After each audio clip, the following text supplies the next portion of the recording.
Welcome to Austin, man. Cause we Austin, Texas, marching, stepping, hands on our weapons, cause boys be flexing. Kelly in the game like a pin 'em off the chain. These boys are hard to tame, can't do nothing love it, man. Cause we Austin, Texas, marching, stepping, hands on our weapons, cause boys be flexing. Kelly in the game like a pin 'em off the chain. These boys are hard to tame, can't do nothing love it, man. Well, I be crossing while in Austin and them boys gon' hate. Some boys be popping trunk, but I be popping tailgate. The trophy truck sitting on book, I'm about to get loose. What's going on, world? It's your boy Albert Redeaux, aka Mad Creole. Today on Austin Icons, man, I have one of the original Austin hip hop pioneers, Mr. Abe Cortez. Hey, what's going on, Abe? Hey, how you doing, brother? It's good that we grew up in the same neighborhood, man. I know, right? This because everybody thought I was from the east side, and I went with it. But we both went to LBJ, and I grew up in Northeast Austin, baby. That's right, man. Shoot, Pierce, man, all the man, the whole neighborhood. I used to live behind. I know it's not there anymore, but the buildings probably. But it used to be the old Safeway. Right down the street from Pierce. That's right. That street was called Devonshire. That's correct. It's the old little neighborhood right there. They had that Safeway, and the little dock was right there. I forget that cross street. I forgot the one right in front of Pierce. I forgot that name. I don't remember the name of it either. I just remember because I had a fight right there at a little Safeway in that little dock area. All the time. We used to play hooky and run around over there and do just crazy stuff over in that little area. But man, first I want to get this started so people can really get to kind of know you. So. Well, sure. You know where you're from, but let's start it off from there. Where were you born, raised, and where did you grow up at? Well, honestly, I mean, I was actually born in McAllen, Texas, and when I was 2 years old, my real dad was either, I'll just be real about it, killed by the Mexican mafia, or he disappeared. But they found his car with bullet holes, and he was a salesman, and he made a lot of money, and I was told before I was born that we had maids and all that. It would have been nice to grow up that way. So anyway, my mom went from McAllen, Texas, which is a border town. Then she went to Corpus. Then, thank God, when I was like 5 or 6, she moved to Austin. Okay. Thank the world. Thank the world that she moved to Austin, Texas. Hook 'em horns, baby, by the way. That's right. And I was lucky to grow up because she came from the highway from where we came. And we just moved straight to Northeast Austin. Okay, so you apartments right by Reagan High School. Oh, okay. So you moved right into the neighborhood. That's where you grew up. And then from there, then I moved like 2 or 3 blocks down from Pierce, and that's why by the time I hit high school, I went to LBJ. Thank God, by the way. Well, I think if I went to Reagan, my life might have been different. I would have still probably done stuff, but LBJ to me was the best high school, one of the best high schools in the state of Texas. Oh, definitely. No slight on to my Reagan Rebels, even though they that's our rival school for people that are not from Austin. That's our rival school, used to be from LBJ. Oh, LBJ Reagan game. Yeah, definitely. That was just crazy back in the day. So what made you start, like, once you got here, what kind of elevated you into doing I guess you could say more the videography or going in that direction? Okay, well, let me explain this for people that don't know it. I started doing videography when I was 14 years old. I used to watch a show called, this is my mentor and my idol. He's a co-founder of the Austin Film Society. He was an associate professor and director of the humanities department for ACC, Austin Community College. He goes by the name of Charlie Nafis. Okay. And one day I used to be part of a group called the Dedication Crew, which is considered the first ever hip hop group to do a show live in Austin. Okay. A group called Bad Mother Goose, which was part of the Austin music scene, called us up. And I was like 14 or 15, and I was on TV, and they called me. They go, "Hey, who is this?" I said, "My name is Abe." And it was public access, so I was able to network. So, make a long story short, I was inspired by 2 shows. Breaking In, Breakout, produced by Charlie Nafis, and then Jam City. Yeah, old Jam City, boy. I remember Jam City because all the people that were in my neighborhood were on there, like Beat Force, Arthur, and those guys, Pop Lockin', Fearless Four, all those cats, man. Yeah. Which the guys that I used to idolize, I ended up putting on TV later. Okay. Even Okay. Chucky B, which was South Austin, East Side, Royal Masters. A lot of these people, like when I would meet them, they'd be like, "Hey, nice to meet you, man. It's an honor." I'm thinking, you don't understand, bro. You're a little bit older than me, and I used to Cosmo Crew, all those cats. I used to idolize them. But where did you get your first equipment? Like, how did you start shooting? I mean, where was you shooting on? Is back then? Oh, my first equipment, honestly, you're gonna laugh at this, was a VHS camera that my mom got from a pawn shop. Hey, it worked, man. It worked. it was kind of raggedy, and I didn't like to use it as much. Yeah. It was like an all-in-one.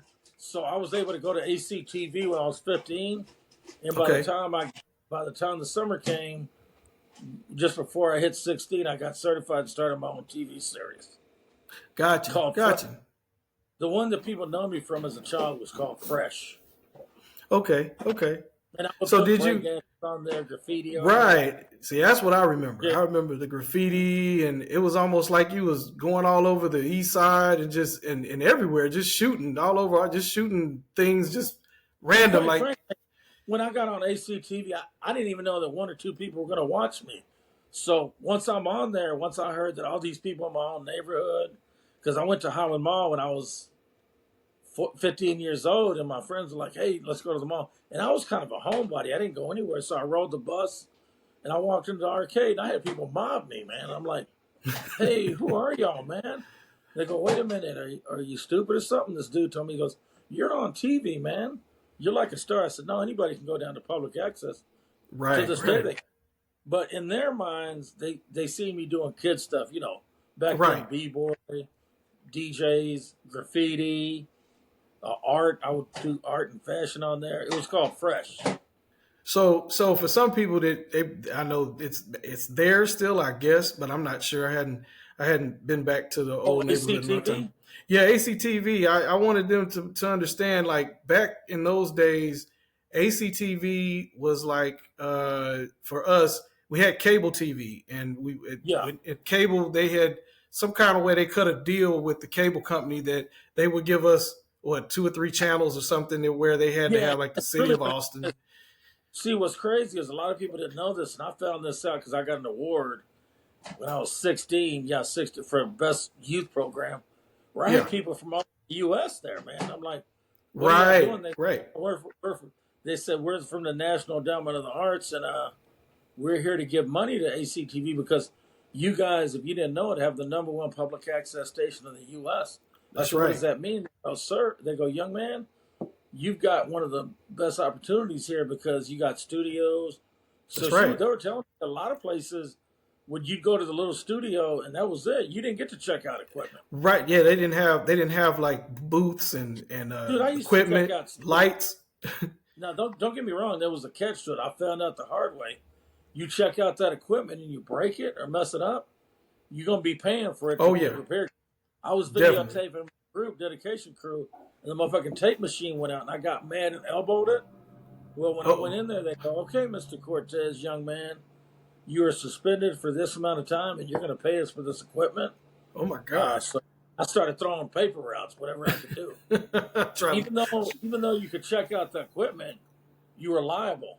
That's right. And that channel went through all over Austin too. It went all over. I mean, it was on the cable network, and they had to give us it was a channel that we would just put our videos and stuff on, and it was just local TV. But I mean, some of the producers up there were doing they were doing real shows. I mean, it looked like regular TV, man. It didn't look like a cable access.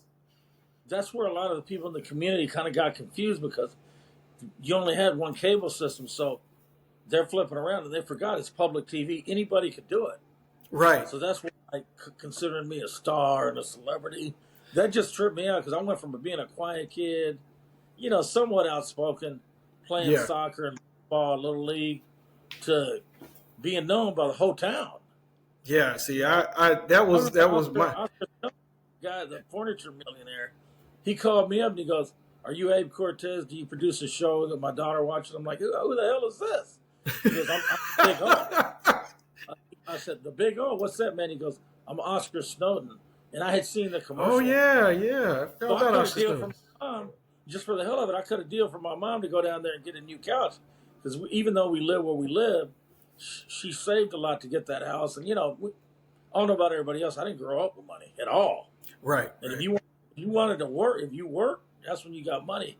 If you didn't go, hey, mommy and daddy, buy me this. No, everybody gonna give you no. So I cut a deal with him, and he goes, okay. He practically gave my mom a full-blown living room set, plus kitchen table and everything. But he told me, okay, I need a favor now. I said, what do you mean? He goes, I did that. I bargained with your mom. He goes, your mom is Dolores Cortez. I said, yeah. She goes, not a bad-looking lady. I said, oh, thank you. He goes, that's who raised me, by the way. And rest in peace, she died when I was like 20. But that's what made me get out of it. Rest in peace. Yeah, but make a long story short, he said, okay, I need a favor. My daughter watches you every week on TV. And see, what happened with public access TV, if somebody didn't turn in a show on time, or a lot of people would go down there, and you got to learn how to produce videos. You got to learn about sound, lighting. That's right. And if your stuff looks too whack and it doesn't look presentable, they'll throw you off the air. So every time they threw somebody out there, the programming director was like, I like your show. It's music. It's entertainment. So I ended up being on ACTV 4, 5, 6 days a week, man. So yeah.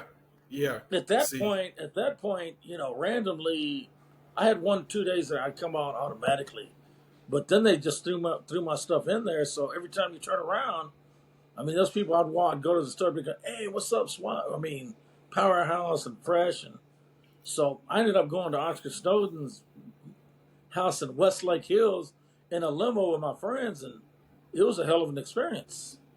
Man, and I can imagine. Like mobbed. I'm mobbed by these girls. Let's just say they were a little older than me, and they were dressed very nice, and I was like, wow. And my friends were like, man, we need to keep hanging around you. And I'm thinking, what am I doing different? All I thought was I'm producing videos and putting them on. See, that's the same thing when I remember when I'm like 2 years younger than you. So I remember coming to Pierce, or we were, about to go to Pierce, and everybody was like, man, that's Abe Cortez house. Cause I remember like my mom worked on the east side. So we would watch like the videos, and we, like you said, at that moment, I didn't know that ACTV existed. So only thing I knew was, hey man, this is hip hop on TV. Yeah. I'm seeing my people that do, that are breaking and everything you can, graffiti, art, all of that, man. That was crazy at that time. So yeah, you was a super superstar because you was actually on TV. Oh, thank you.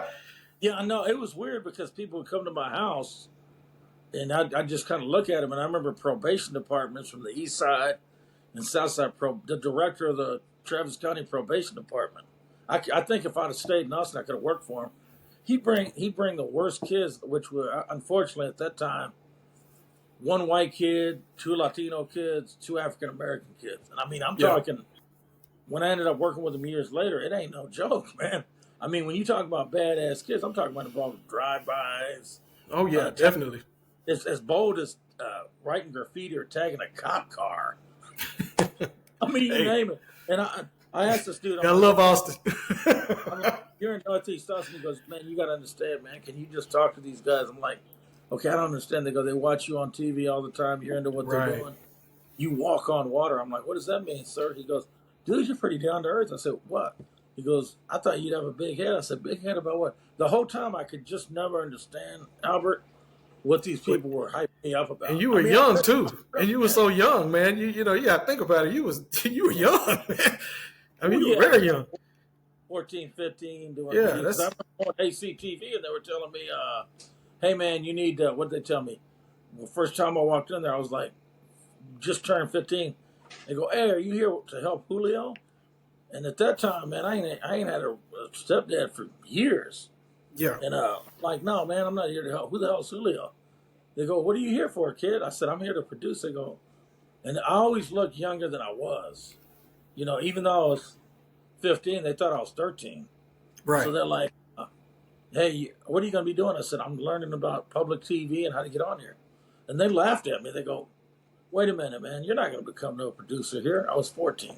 And from then Right. on, I was like, okay, and I could tell that once I became one, that they were kind of resentful.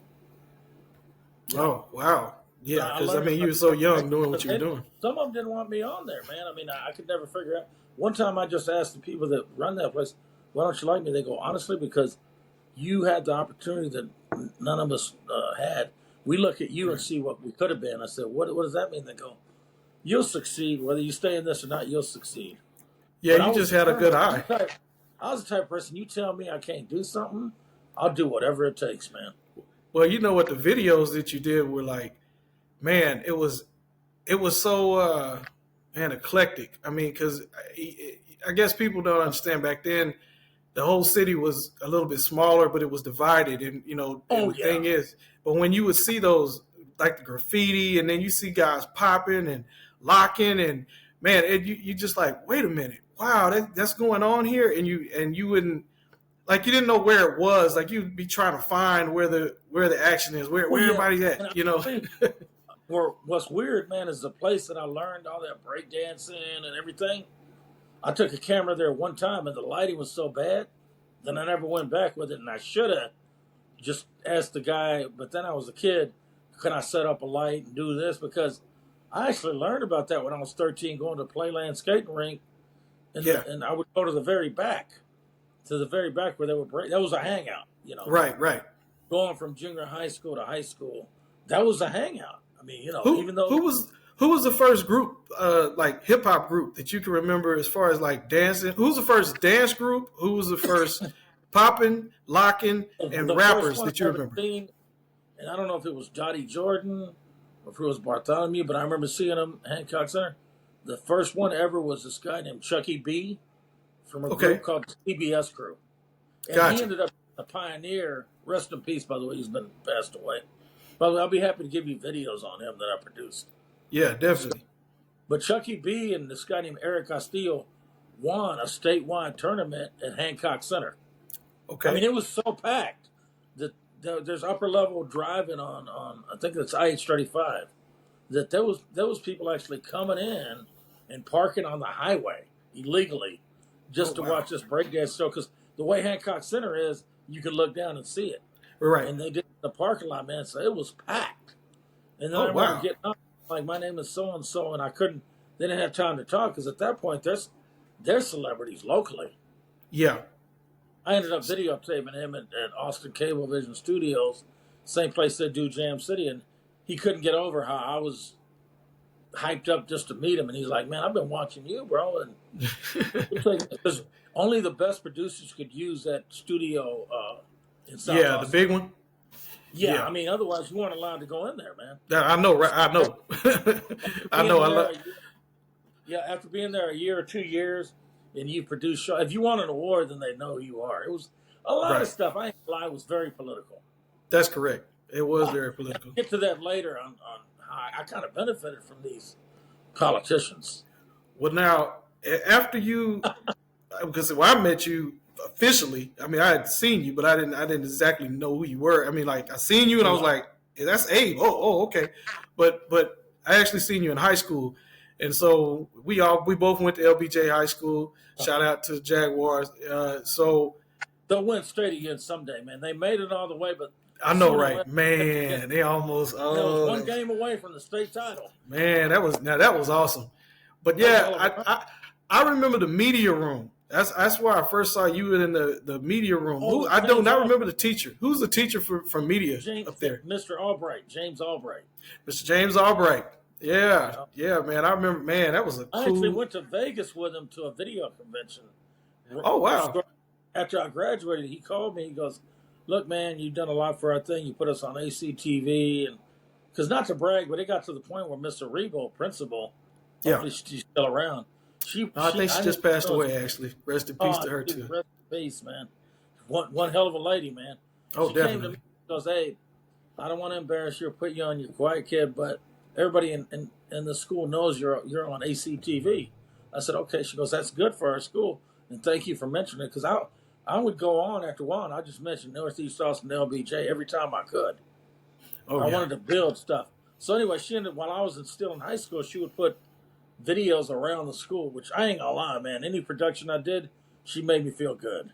Yeah, Mr. Redeaux, man, and like I said, I hope if I'm correct. I think she has passed, but if she hasn't, then my bad. But yeah, she was, man. She helped me out a lot as well, man. I'm not gonna lie. If it wasn't for LBJ, I wouldn't have done a lot of stuff, man. And I think we had one of the most talented schools. And we had some just, oh man, from basketball, football to Science choir Academy. to man, Science Academy.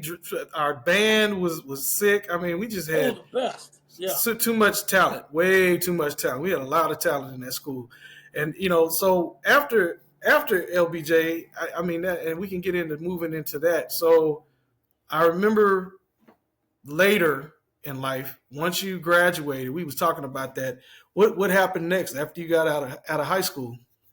Oh, LBJ, I'll be real with you, man, and I like this, but I don't. I actually went to the U.S. Navy. Yeah, go Navy. To be honest with you, man, my mom was dying. Yeah. And they didn't know if she was going to last 3 weeks or she was going to last 9 months. So they told me, okay, we're going to give you leave, but you got to come back. And I said, okay. And this preacher thought he was being funny. He joked with me. He goes, and if your mom happens to croak while you're gone, too bad. You got to come back. If not, you'll be AWOL. And I said, no, man, it ain't going to work like that. I need to be off with my mom. He goes, I'm sorry, you signed a contract. So make a long story short, I ended up flunking tests and getting out of there because they did not want to allow me. I told them, look, when my mom is gone, that's when I'm going to take leave. They go, no, we're going to give you leave in the next 3 weeks and you take it or leave it. Right. They were pretty much assholes and they didn't realize. At that point, I grew up around Black Citizens Task Force, the Brown Berets, the NAACP. I was kind of around because I was at ACTV. I used to help some of those people edit their shows. Yeah. And they told me, just don't say nothing because we're going to look embarrassed if we see a kid doing. I said, no, it don't matter. Just like video games today, like these kids today, they're right. So I was just helping the Brown Berets. So the last thing I allowed, and growing up in Northeast Austin, you had to fight sometimes. That's right. I didn't want to get walked on, and they wouldn't let me out, so I flunked tests. Was I proud of that? No. Yeah. I came back in 1989, and I had learned about this scene called the freestyle music scene. Okay. In Latin, I created a Latin hip hop. So I met with this marketing guy, business guru who did the Tejano music. That's the one with Selena and those artists. That's the music she's behind here. And he told me, look, Abe, I'm just going to be straight up with you, bro. You got these people sardining people in nightclubs. They don't know how to do it the right way. I'm going to give you the format because I want to see you succeed. You don't have to give me anything. And he was a businessman, and that guy produced some of the biggest concerts at Palmer Auditorium. His name was Willie Cisneros. Yeah, I know Willie. You know Willie Cisneros. Yeah, I know Willie. Great dude. So Willie gave me my break by showing me how to do big concerts. And he said, I'm trying to tell you now, man, you didn't grow up in the East Side, you didn't grow up in the South Side, which is good, but you have media on your side. And at that time, I had the radio. I got on in a station in Round Rock called 92.5 KRGT to do my own radio show for Latin hip-hop. And let me say this that way I know. When I say Latin hip-hop, I'm talking about groups like Kid Frost, Lighter Shade of Brown, Little Susie, Cover Girls, Expose. Because I noticed you said freestyle at first, so was there a difference? I'm just pissed off a lot of labels, but so I could connect it to my culture, I actually renamed it, and it still sticks to this day in Austin, Latin hip hop. Okay. Like if you say freestyle, some people look at you if they're over 45 or older. But I renamed it Latin hip hop, and it stuck because I used that on TV, concerts, radio.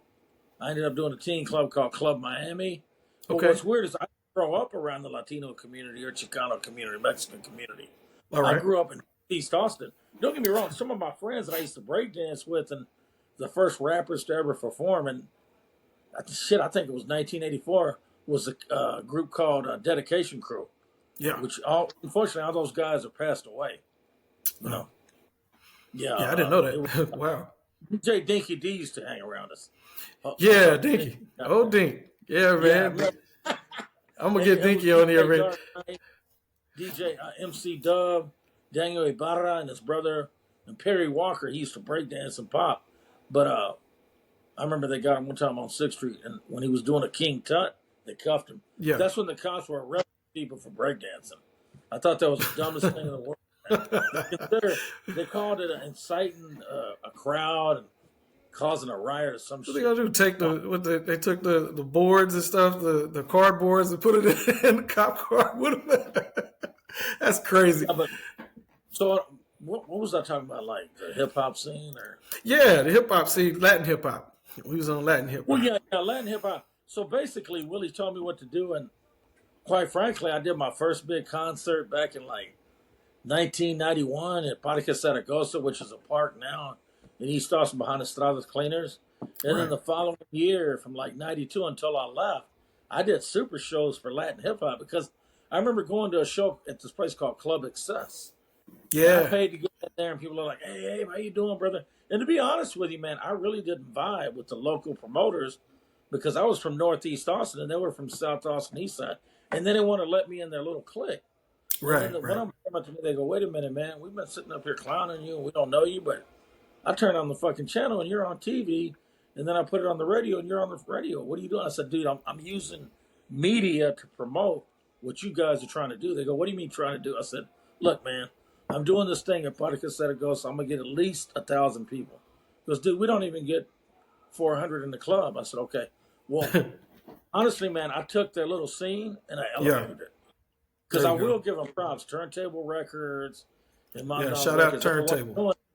Yeah, but thank God I went to LBJ and raised where I was in Northeast Austin because I learned the business side of stuff, man. Yeah. I'm not trying to get popular and Mr. Known and, but the people that pioneered it, I was like the rappers that came in and elevated it. Right. Kind of like how Dr. Dre came in. Right. And took it to the next level. Yeah. Just put it, took it on. And I wasn't doing nothing out of the ordinary. I was just asking Willie. Now, don't get me wrong. Because of that, once people found out where I really lived, they thought I had an advantage. In some ways, I could, But don't get me wrong. It wasn't a complete cakewalk living in Northeast Austin. You would have to get in. No. Everybody thought because it wasn't the east side or south side, and that some of the houses were nice, that it was upper middle class. But no, man, it was still street, man. Yeah, it was. Yeah, it was. Like I said, I came from. If you went to torched out that little convenience store on the way to Reagan. Oh yeah. Going in there. You know what I'm talking about. Definitely. I think where you had your studio. Right. Over there by Wheelers Lane and over there in the Reagan area. Across from that big grocery store.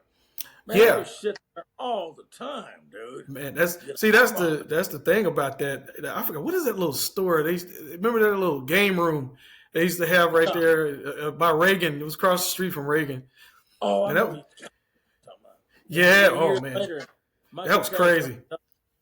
Some club over there, Like I said, the neighborhoods over there, they all intersect with each other. Like I came from Colony Park, then I moved into Northeast Austin to the neighborhood that you were in, and that was, that's my neighborhood as well. But both of them, 2-3 and 2-4, man, they were. Man, I remember being in my backyard chilling because I was like one of the only kids that put cardboard back there because I got grant money from the city.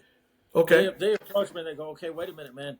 You're the only teen who's not African American, not white, but you're Latino, who qualify for these grants. I said, okay, what do you mean? And one politician said, okay, I'm just going to tell you like this. For the most qualified candidate. I said, okay, what does that mean? He goes, okay, you're in good community standing.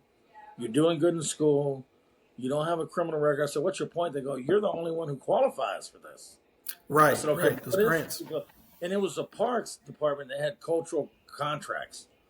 I didn't know that I could go get an umbrella or a nonprofit group. So here I am going to meet with people, and I'm sitting in their thing for like an hour and a half. And they're thinking I need help with counseling or whatever. Finally, when I approached them, they were embarrassed. Because there was a group called Lucha, which used to be around League of United Latinos Artists. Yeah. And I'm in the east side. I said, hey, I need to get what's called an umbrella.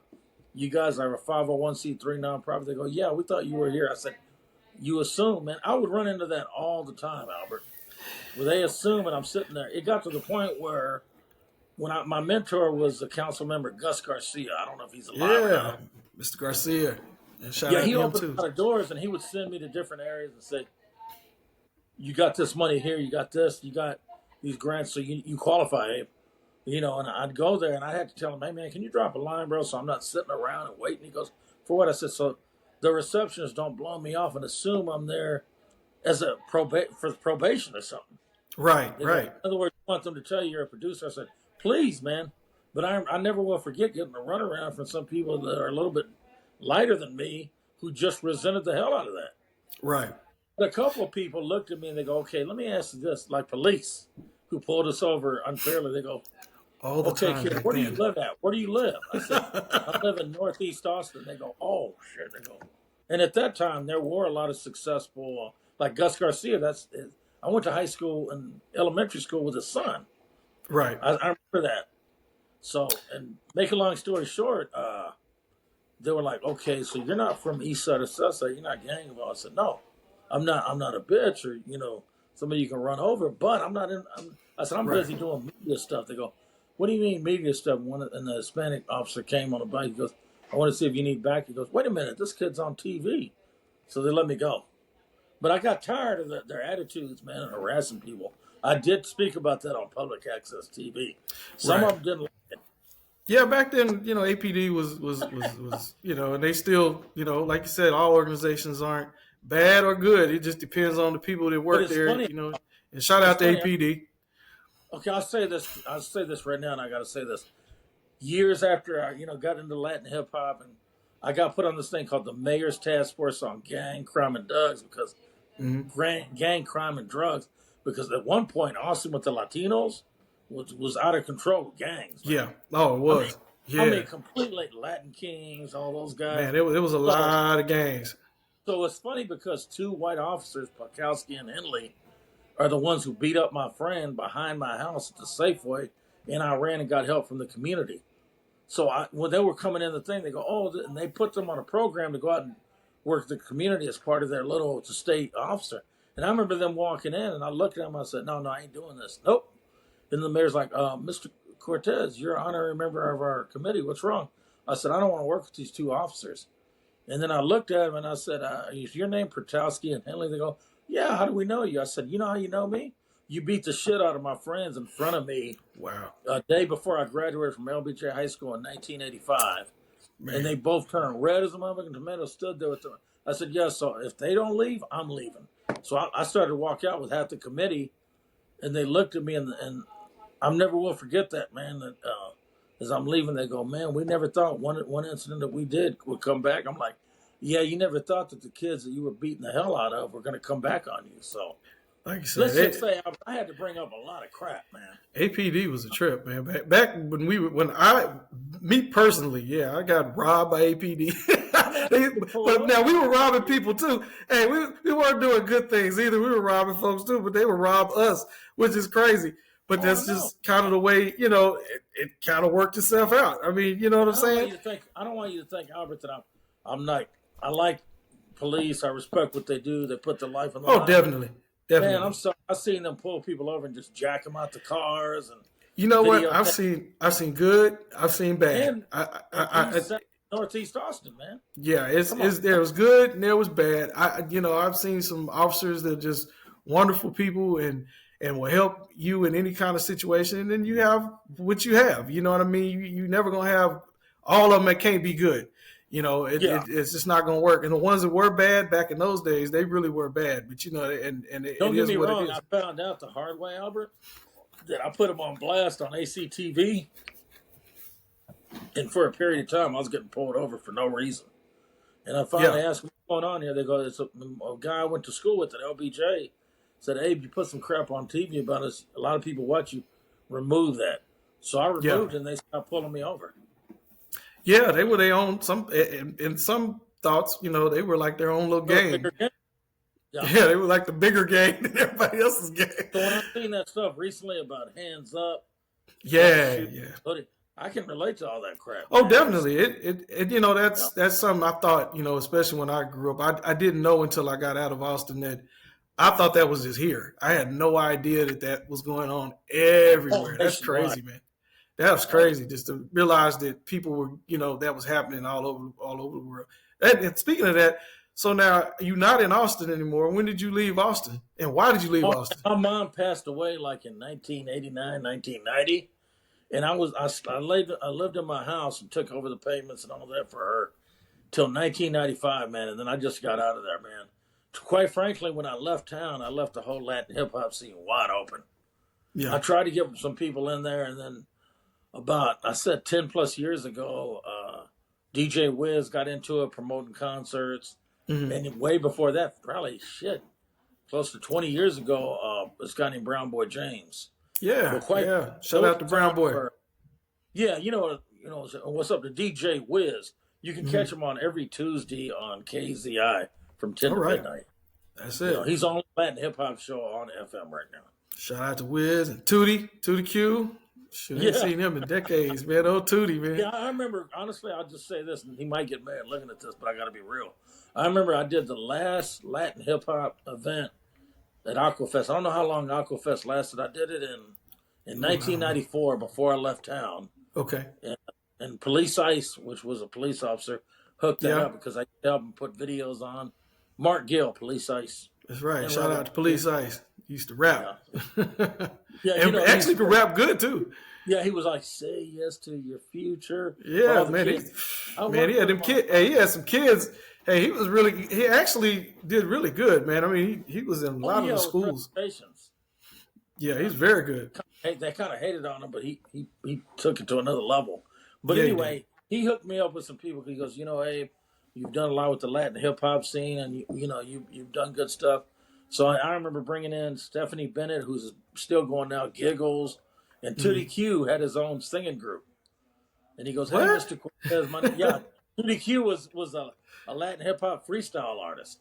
Man, I did not know that. I just knew him as a DJ, man. He opened up for the Barrio Boys and wow, and some guy out of San Antonio who could sing real good. Okay. But I remember he was like, "Hey, man, I'm new in town, but I got a record, I got a CD." I said, "Okay, cool, man, but I don't really know you, bro. So you're coming on probably last, man. I'm sorry. That's just how it works. You'll start here, and the main act is coming on, Giggles." And he goes, "Okay." Because thanks. I never will forget. He was so polite. "Thank you, sir." I said, "Okay, I appreciate the politeness, but I got to bounce, man." But I remember seeing him throughout the years. Like I seen him in 2009 when I came to visit. He was doing good. And 2013, and every time I've been in town, he's hooked me up, man. Oh man, Tootie's off the chain. He would watch me all the time. So I think he's at this place called the Rail House now in Kyle. I haven't seen Tootie in a long time, man, but he's also a pioneer, man. Man. Dude, Tootie is awesome. I remember I seen him, and he thanked me when I see him. I'm like, you don't have to thank me, man. I did a quick interview with him in 2009. Mm-hmm. Man. He would always like it because he would see violence, and I'd be like, when I end my shows, I'd be like, don't forget to increase the peace. Increase the peace. Wow. Because, I seen full blown. I have friends that died in drive-by. Yeah. Man. It was incredible, man, the violence. So so once you got to Seattle, you moved, you got there, and then... Oh, yeah, as soon as I got in town, my sister had wrote up some paperwork, forged my name, and got me a scholarship to go to college. Oh, okay. So I was like, "Okay, little brother, I know you did entertainment. You were doing car shows, festivals for. I think the last show I did from the time it started to end, it was anywhere from 10 to 20,000 people in and out from the car show to the concert. The concert alone probably 12,000. So all day long. So not to brag, but at Fiesta Gardens, I used to put on super shows. Yeah. Little Susie, Envy, Wicked Rich, DJ Laz, Ronaldo, Collage, City Coliseum. I never did anything small, man. Kid Frost. Yeah. All people, all those got groups. Collage sold out the City Coliseum. So like I said, I learned from Willie how to do super shows. So basically, once I got into, doing that, I stayed around. The last thing was Aquafest. And then I moved to Seattle. When I got here, of course, this was a mistake people told me. I was, 22, 23. There's no way a Mexican's going to get on TV. And over here in Tacoma, Pierce County, it's local origination. If you go to Seattle, which unless you live in Seattle, King County, you're not allowed. So to be quite honest with you, to get on, I started off in Tacoma, Pierce County. They had to agree to put my show on. So that took 2 years of me going up there, knocking on their door. Finally, they go, "What do you want, man? You're here all the time." I said, "I've told people I'm going to get on." And I said, where is there a reason that you can't let me on? They go, "You know what? You're this guy, we just threw him off the air. He hasn't turned in shows in a month. It's 6 times since he's off. You're on." So they gave me a time slot, not to brag, man, but that shit hit like wildfire. Is it access? Was it public access TV? It's in Tacoma, Pierce County, which is a town by Seattle, King County. It's called local origination. It'd be the difference between Williamson County and Travis County. Okay. Right by each other. Between San Marcos, San Marcos would have been Tacoma. And then, the other side would have been Austin, but that's Seattle. So it's like a cable channel still. So you're hitting everybody. I didn't live over there, so I didn't qualify. Oh, I got you. Okay. Years later, I got an address, and I just used the address, and that's how I got on the air there. So it took me 2 or 3 years, but once I got on, then, of course, I had different community groups. I went to some car shows, Albert, and honestly, around Seattle, it was kind of a joke, dude. Oh, man. You know, I'm not trying to tell people that they sucked at what they were doing. Car clubs were pretty much doing car shows for car clubs. Right. I wanted to do them like I did in Austin for the general public. Yeah. So I'm not trying to do a car show or a gathering at like 6, 7, 8 o'clock at night. I'm like, hey, this don't make any sense, man. So I would go to them, they'd be like, "Hey, man, where's your car?" I said, "I don't have no car. I got a mini truck over here, but it's not a show ride." He goes, "Oh, okay, cool. What do you want?" I said, "What about doing this during the day?" They go, "Well, that's mainly for a promoter." And at that time, they were only really doing them in Portland. So I took them from the WIC office and the free health department facility, and I started doing shit at like high level, shopping centers, places like Tacoma Discount World, where there was like an outlet mall. Gotcha. But it wasn't like Nike. It was more like T-shirts, sunglasses, brothers that could have their own stereo shop in there, clothing, women's stuff. But it was off the hook. So I took it to another level up here because I seen the need, Albert. Right. Are you still there? You still there? Yeah, I'm still here. I think the camera cut. Okay, there you go. Sorry. See. There you go. So you back? That's what I got here 3 years after. Yeah, sorry about that. 3 years after getting here, I just did that. And then at that same time, I was getting on TV. So people kept approaching me, like a couple of white millionaires that were from Bellevue. Bellevue is a rich side of Austin. It's like the Westlake Hills of Westlake of Seattle. Of this area, Seattle area, Tacoma. Yeah. They said, "Look, we're going to give you $10,000. We want you to do 2 car shows." So I did them, succeeded with them, took them to another level, man, because I've never tried to do just a Latino show. Because of where I grew up in Northeast Austin, I've always been cool with the African Americans, the Asians, the whites, multicultural, all that, man. Right. And that people were hating on me, like, "What are you doing?" So after being in it so long, so I could get to people's head, I started doing the Unity custom car shows. That way I can include hot rods, motorcycles, trucks. Right. Not just one set. I can include the lowriders, Vato, but what they call rice burners, Euro imports. Right. The G-Rod. I included everybody. Because to me, on a business level, you'd have to be a fool to turn people away. That's true. You want all the money. Try to get at least 200 cars per show, minimal. Yeah, you want all the money. You don't want but just a lot one of lowriders style. didn't like that, man. They were like, "What are you doing, man? You're like us." I said, No. You don't understand, bro. I'm nothing like you. So I had to start telling people I'm from Austin, Texas. And at that time, South by Southwest was really on. Yeah. So once they heard that, they're like, "Oh, wait a minute, man. So you're versed all that." I said, "Yeah, I grew up in Austin and damn proud of it." I said, "Now, if you want me to fit in to do a half-ass show, I ain't doing it." Right. And believe me, a lot of people didn't like it, man.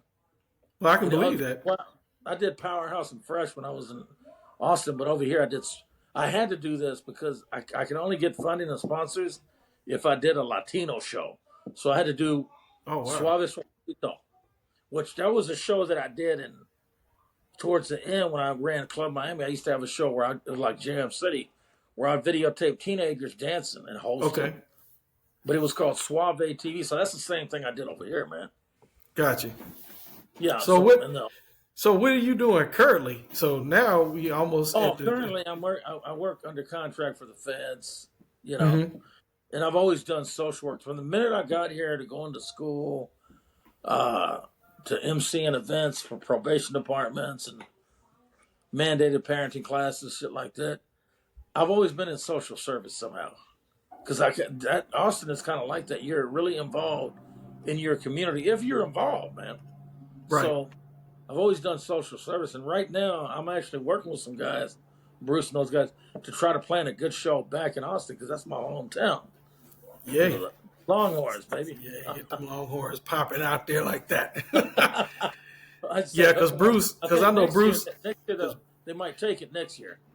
They might, because now Bruce used to work for me, so now Bruce worked for the label for ATV. Yeah, he used to work for us. So hey, can you tell us, so the people are listening? Tell us about your label, man, and how long you were there. I know you were down the street from Wheeler Sloan. 16 years, if I'm correct, that we had the label there. We had the label at the house. It was at 1601 Wheeler Lane. Don't go over there. It's not the label anymore. Hasn't been for a long time. But you brought like a real recording studio to the community. Yeah, I came back. I went to the Navy as well, and then I'm a submariner, and so I went to the Navy, and I came back. And when I came back home, I went to L.A. And when I went up there, Long Beach and L.A. And when I came back, I bought the house, and then we created the studio, and it was history, and it was crazy. I mean, we just had everybody and their mama just there. It was just a community thing. It was the first studio that was Black owned, and it was, a commercial studio. It was there for the public. It wasn't just me or my people or my label. I had the label a little bit right after it. We created it afterwards because we had to get the studio going first. But yeah, I mean, it was fun. I mean, we enjoyed it, and it was, we had fun. It's part of history in Austin, but I wanted to make sure that I got you on here, man. That was the most important thing.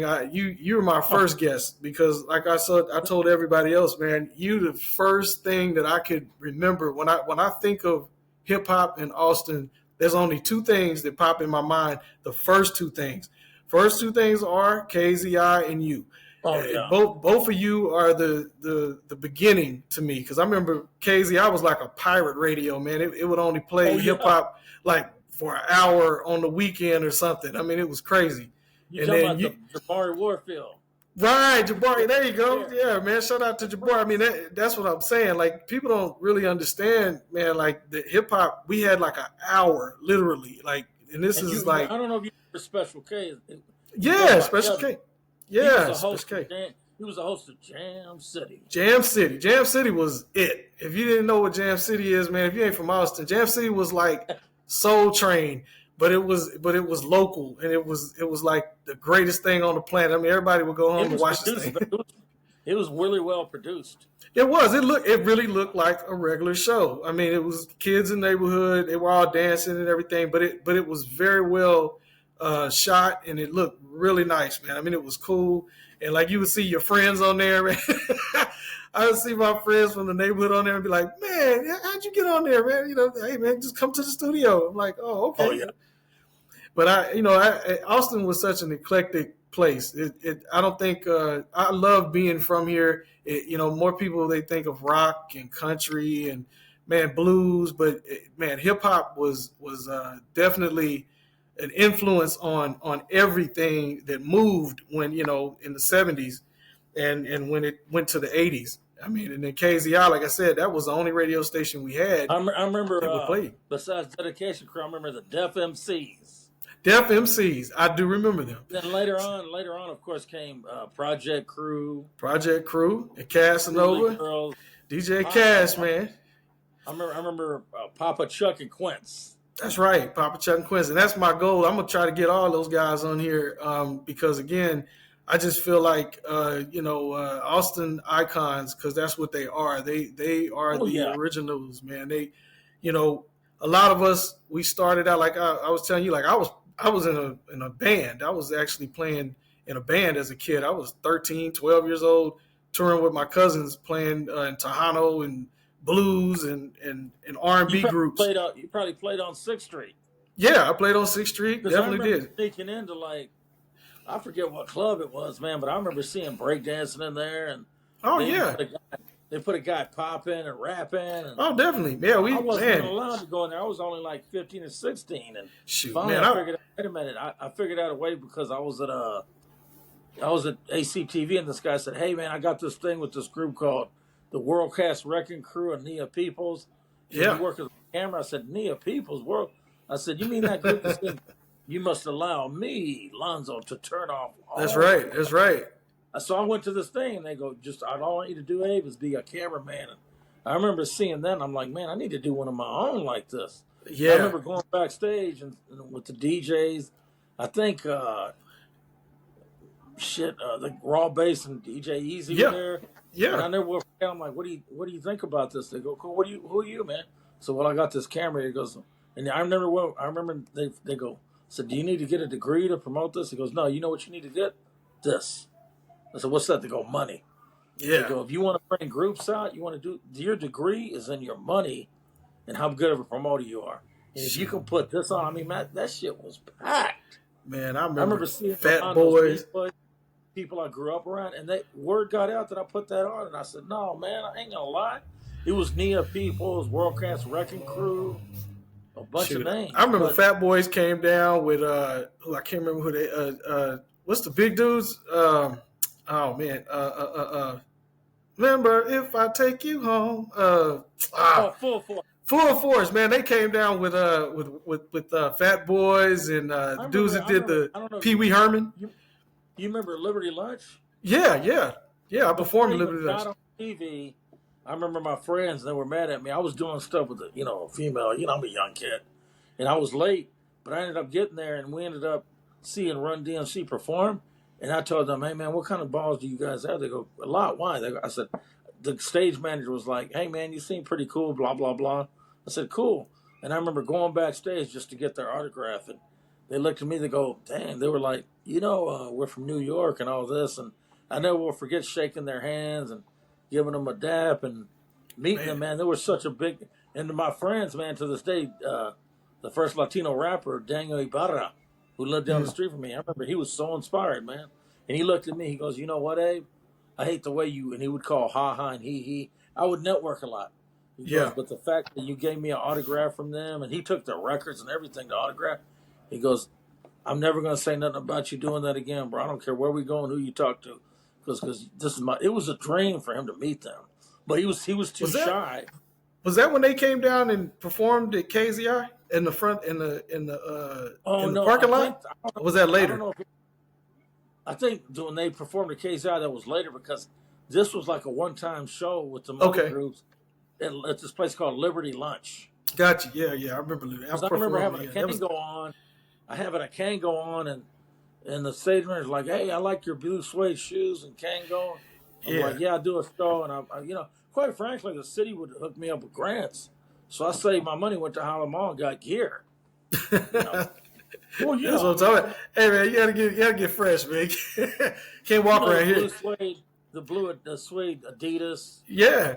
Shoot. Hey man, we went to LBJ. We went to the fashion show. We went to LBJ, man. That's you had to be dressed. You had to be dressed, man. Because if you were sitting in the black chairs at LBJ and you had the nerve to walk by, you get rolled on. They would ride the hell out of you, man. You get talked about, people talk about your clothes, and oh man, it just be on, man. The black chairs was on. The chairs, man, that was hilarious, man. That was, man. We could have had a whole bunch of comedians come out of LBJ, man. I remember a long time ago, man, and I never will forget what happened to this guy. And I swear to God, he could have went on to be a comic. He was around Eddie Murphy. I mean, before all these guys. His name was Johnny Budd. He was like, Budd. Okay. Yeah, he was in the same, and I graduated in '85. But he was around back then, and by the way, I graduated when I was 17. I would have liked to stay another year, but Johnny Budd, I remember he could have been a professional comic, man. He would ride the hell, man. He rode sit on the hall monitor, man. Oh no! I mean, he would ride people where people wanted to fight him. Well, now that sounds like LBJ. That's what they would do, man. Just ride people to the point where he ready to tell people He goes, I need an iron, I need a comb. That was wrinkled. He went, I need an iron. Or you get on the bus, he goes, hey, I need a comb. He was always cool to me, man. And I remember seeing him years later when I got out of high school. And he goes, hey, man, you did good for yourself. I thought you were just a quiet Latino, taco-eating kid, man. He goes, I said, I've tried, bro. He goes, no, hey, you got to take what you want for these days. And he was always like, that's true. Right?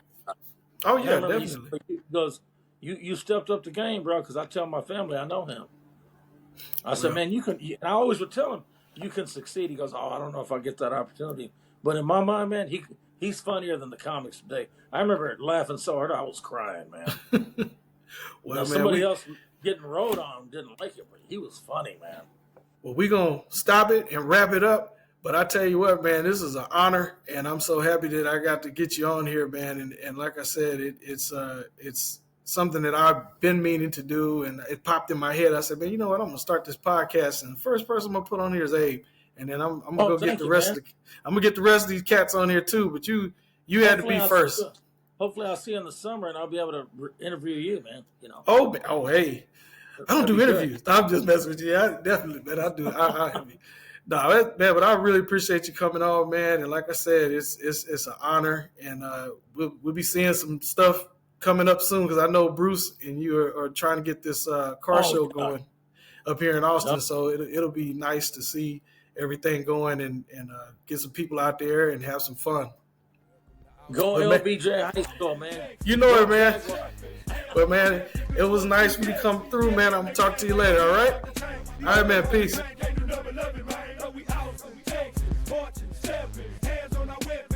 Be flexing, in the game like a pin out the chain. The boys on the tank, can't do nothing, love it, man. When I be bouncing, I done ousted, the boys gon' hate. Some boys be popping truck, but I be popping tailgates. Trophy trucks, no trucks.